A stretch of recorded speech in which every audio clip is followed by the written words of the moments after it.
ஒற்றுமை தேவர் மெய்யினையே உணர்வது நின்னர் மெய்யினையே கற்றவர் காய்வது காமனையே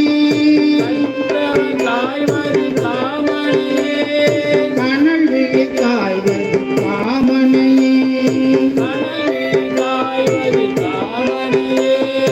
அற்றம் மறைப்பதும் உன் பணியே